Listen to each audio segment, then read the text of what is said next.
I didn't realize, and I hate this, but I didn't realize like how few women worked in kitchens.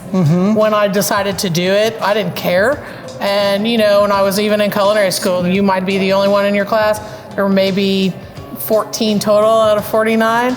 I don't see it as an obstacle though. I always saw it as it made me stronger.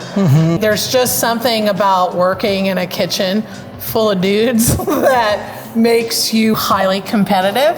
If I couldn't lift something, I would figure out how to get stronger. Because I never want to be like, can you help me with this? I always just figured it out. And that really kind of lit a fire in me. More of, I will prove to you that I can do this. And I think when something drives you with a passion, you figure out a way to do it.